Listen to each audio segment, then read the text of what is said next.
Assalamualaikum warahmatullahi wabarakatuh. Sebelumnya, perkenalkan, saya Adelia Anisha Fatarani dengan NIM 10 11 22 11 0147 dan juga rekan saya.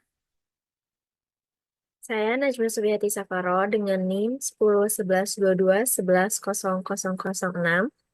Di sini kami akan mempresentasikan MVV dan juga Smart Goal yang mana untuk memenuhi tugas tambahan dari mata kuliah bisnis mod Business Management Development dengan dosen pengampu Bapak Panji Wijaya.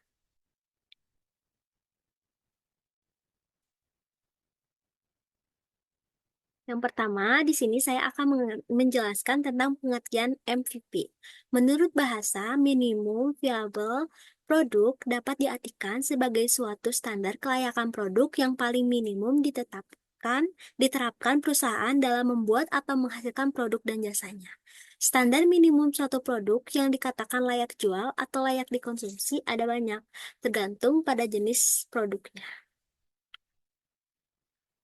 Tujuan dari MPV sendiri ada empat. Yang pertama, dapat segera merilis produk. Yang dua, mengetes produk pada pengguna sungguhan. Yang tiga, menghemat pengeluarannya. Dan yang keempat, meminimalisir resiko gagal. Keuntungan MVP. Yang pertama, mendapatkan keuntungan dengan risiko gagal rendah. Perusahaan yang masih berupa startup bisa mendapatkan keuntungan yang lebih cepat. Perusahaan juga bisa mengetahui feedback dari pelanggan lebih cepat. Yang dua, meminimalkan dana pengembangan produk. Dalam mengeluarkan MVP, perusahaan akan mengetahui apakah produk mereka sudah menyelesaikan masalah pelanggan atau belum. Apabila sudah, mungkin masih ada fitur yang belum memuaskan pelanggan dan dapat diperbaiki. Yang ketiga, mendapat umpan balik sungguhan. Perusahaan dapat memperoleh umpan balik dari pengguna sungguhan. Pengguna dapat memberikan saran dan kritik, dan hal ini juga sangat berharga bagi perusahaan demi merilis produk yang lebih baik. Yang keempat, mendapat nilai plus saat funding. Saat funding, investor dapat memperoleh gambaran tentang produk apa yang akan dibuat, startup, dan bagaimana kemungkinan respon masyarakat. Lalu ada karakteristik dari MVP. Karakteristik ini sendiri itu ada tiga. Yang pertama, memiliki nilai yang cukup. Meskipun belum memiliki fitur yang sempurna, perusahaan harus memastikan MVP tersebut memiliki nilai yang cukup menarik bagi penggunanya, bagi pelanggan yang akan kita pasarkan gitu. Yang kedua, keuntungan di masa depan. MVP dapat disebut sebagai produk sementara. Namun, perusahaan harus tetap meyakinkan pelanggan bahwa produk tersebut akan bermanfaat di masa yang akan mendatang. Yang ketiga, sediakan sarana umpan balik atau feedback. Dengan adanya sarana feedback, pelanggan merasa yakin nih produk dan akan berkembang dan menghasilkan manfaat lebih. Pun ini bermanfaat sebagai tuntunan dalam mengembangkan produk. Lalu ada pengertian MVP yang akan diaplikasikan kepada kedai halal. Metodologinya membangun minimum viable produk untuk kedai halal dengan produk spesifik seperti nasi kulit ayam, organik yang bernama nasi kuit, lalu ada seblak dadakan dan juga es genggam dengan variasi es teh, lemon tea, dan milk tea. Ini tuh memerlukan beberapa langkah yang penting. Apa aja? Yang satu, menentukan brand dan logo.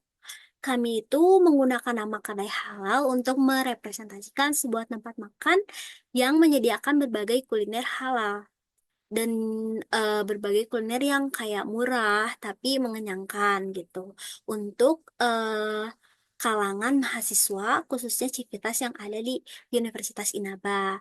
Nama ini juga merupakan sebuah doa gitu ya bagi usaha kami agar berjalan dengan baik. Lalu logo yang kami gunakan ialah sekelompok orang yang saling merangkul, yang mana sebagai representasi dari kami sendiri yang sama-sama membangun usaha itu.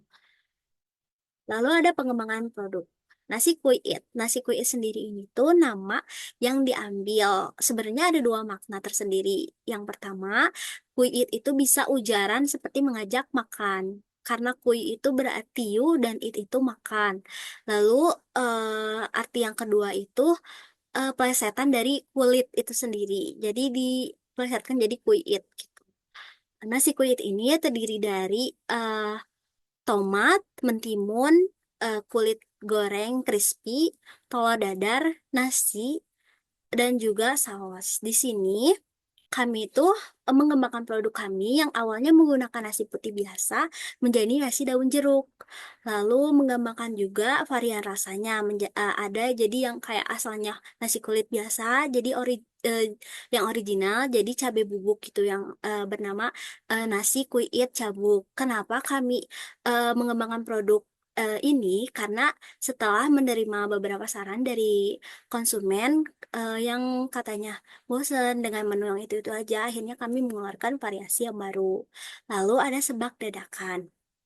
Sebak dadakan ini nggak ada arti khusus ya, tapi kenapa dinamain sebak dadakan? Karena kita masaknya itu secara langsung di situ gitu, dan juga diberikan kepada konsumennya secara langsung, makanya dinamakan sebak dadakan.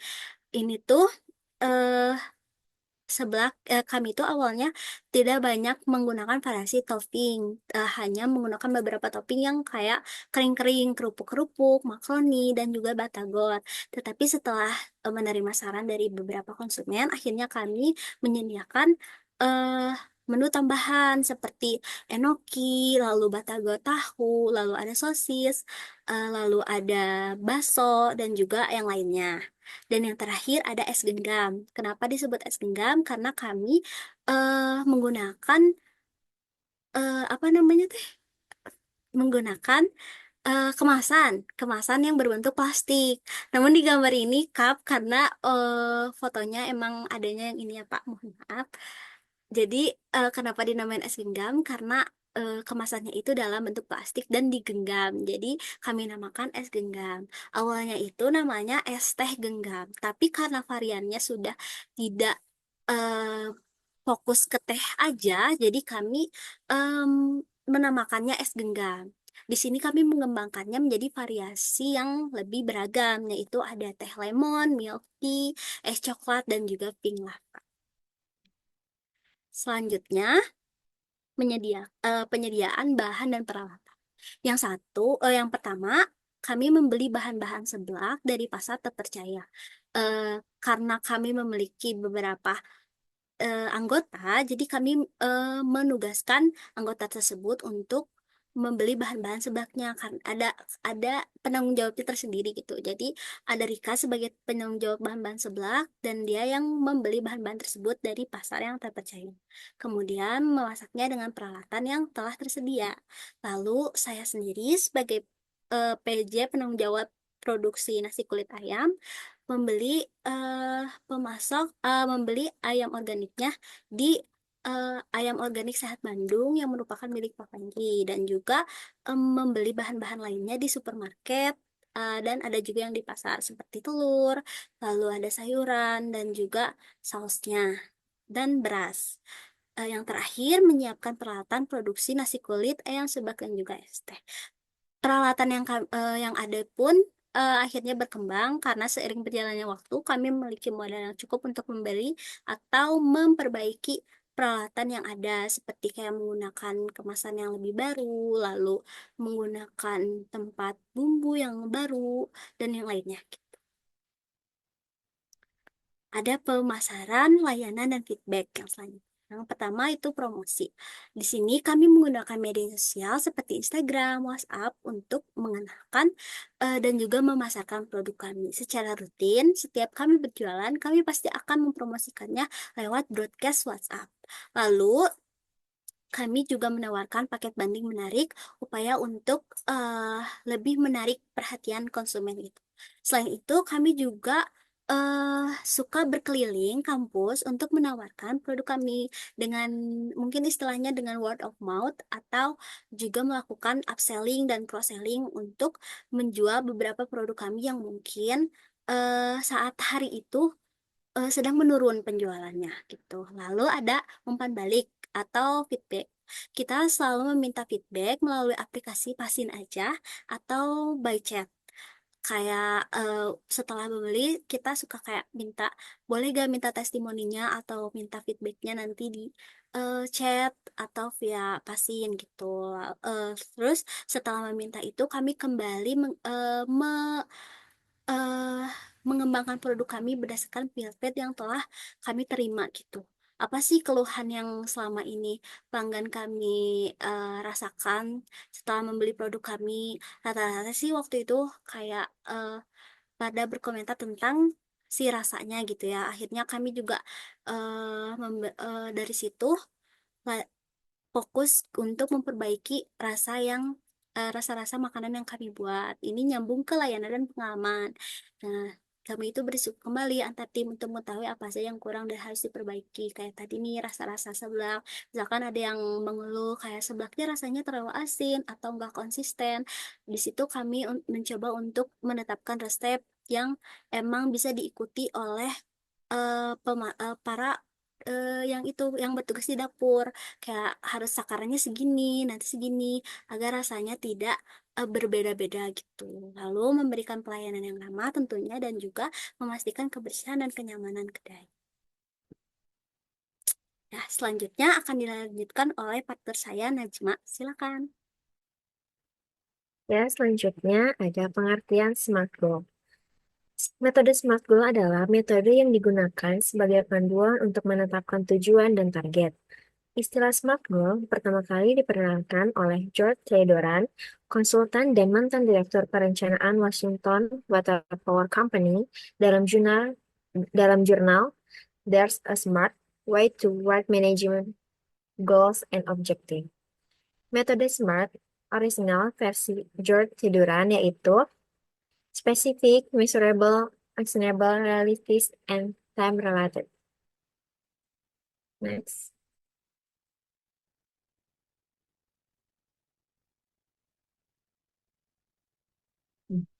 Atau dengan artian, Smart Goal merupakan salah satu alat yang telah menyederhanakan pengajaran prinsip-prinsip penetapan tujuan dengan membuat praktik-praktik mendasar yang diperlukan untuk meningkatkan motivasi dan meningkatkan peluang seseorang untuk mencapai tujuan yang telah ditetapkan dalam bisnisnya. Next, Kakak Adel. Berikut adalah contoh SMART Goal untuk usaha seblak dadakan, es genggam, dan nasi kulit ayam, dan nasi kulit. Yang pertama, itu spesifik. Itu tujuan meningkatkan penjualan dan kepuasan pelanggan untuk usaha seblak dadakan, es genggam, dan nasi kulit. Contohnya, menambah 3 varian menu seblak, 4 varian minuman, dan 2 varian baru untuk nasi kulit dalam waktu 3 bulan ke depan. Yang kedua ada terukur. Cara mengukur yaitu memantau jumlah penjualan dan feedback pelanggan setiap bulan. Contohnya, meningkatkan penjualan sebesar 20% dan memperoleh minimal 50 ulasan positif di platform online dalam waktu 6 bulan. Jadi, kita selalu memantau, seperti yang tadi Kakak Adel jelaskan, ketika penjualan menurun, kita berkeliling agar penjualan kita selalu stabil seterusnya. Yang ketiga, yaitu dapat dicapai. Pertimbangan yaitu meningkatkan jumlah pemasok bahan baku dan melakukan promosi di media sosial. Contohnya, menjalankan 2 kampanye promosi di Instagram dan WhatsApp setiap bulan untuk menarik lebih banyak pelanggan. Kan terkadang pelanggan juga tidak tahu ya kapan kita berjualan. Jadi, sesering mungkin kita ketika berjualan mengupdate selalu di media sosial kita. Yang keempat, yaitu ada relevan. Kesesuaian tujuan ini sejalan dengan misi usaha untuk menjadi pilihan utama bagi penggemar seblak, es genggam, dan nasi kuit. Contohnya, menyediakan menu yang bervariasi dan meningkatkan kualitas layanan untuk membangun reputasi positif. Yang kelima, yaitu ada berbatas waktu. Tenggat waktu menetapkan batas waktu yang realistis untuk mencapai tujuan. Contoh itu, mencapai peningkatan penjualan 20% dan memperoleh 50 ulasan positif dalam waktu 6 bulan, serta menambahkan 3 menu baru seblak, 4 menu baru es genggam, dan 2 varian nasi kunyit ayam dalam waktu 3 bulan.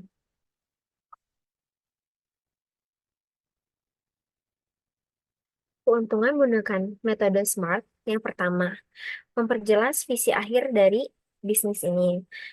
Tanpa visi dan penetapan tujuan yang tepat, bisnis akan tidak terarah. Ini akan membuat proses pengerjaan bisnis dapat memakan waktu lebih lama dari yang seharusnya. Yang kedua, fokus terhadap bisnis yang dikerjakan. Tujuan yang jelas memungkinkan fokus pada apa yang seharusnya dicapai. Selain itu, akan mencegah dari gangguan dalam pengerjaan bisnis dan mencegah pemborosan sumber daya.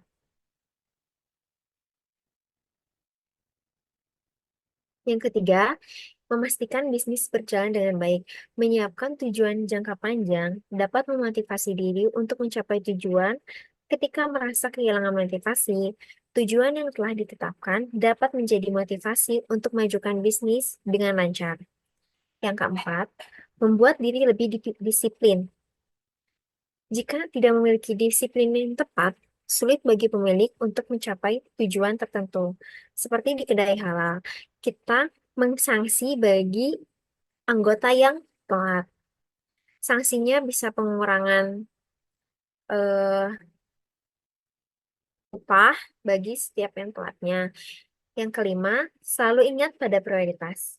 Mengetahui apa prioritas adalah cara pasti untuk mencapai tujuan. Smart membantu menentukan apa yang menjadi prioritas dari bisnis ini.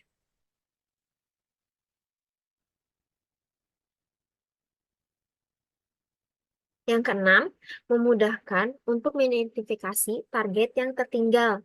Mengukur keberlangsungan bisnis adalah hal yang mudah. Selain itu, lebih mudah untuk mengenali siapa yang berkinerja dengan baik dan siapa yang membutuhkan bantuan dalam jangka panjang.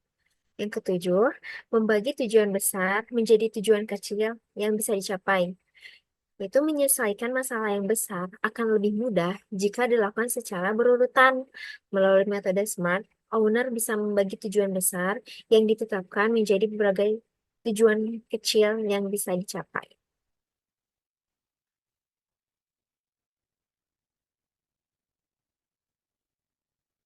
Mungkin cukup sekian yang bisa kami sampaikan. Kesimpulannya dulu. Kesimpulan yang bisa kami sampaikan melalui MVP dan juga Smart Goal ini, melalui MVP kami bisa mempelajari apa yang dinamakan minimum viable produk, yang mana kami memasarkan produk dengan dengan modal dan juga segalanya yang minimum gitu. Dari sini kita belajar kalau semisal memasarkan produk itu tidak perlu mengeluarkan terlalu banyak pengeluaran, tetapi bisa menghasilkan produk yang maksimal. Dan dari Smart Goal ini kami mempelajari bahwa segala sesuatunya bisa dicapai apabila kita menyusun eh, masalah-masalah ini tuh dari yang terkecil dan menetapkan tujuannya sama-sama. Seperti itu. Terima kasih atas waktunya. Mohon maaf apabila ada kesalahan kata dari kita dan mohon maaf apabila masih banyak kekurangan dari presentasi ini. Eh, Cukup sekian. Semoga presentasi ini dapat memenuhi tugas tambahan dari Bapak. Wassalamualaikum warahmatullahi wabarakatuh.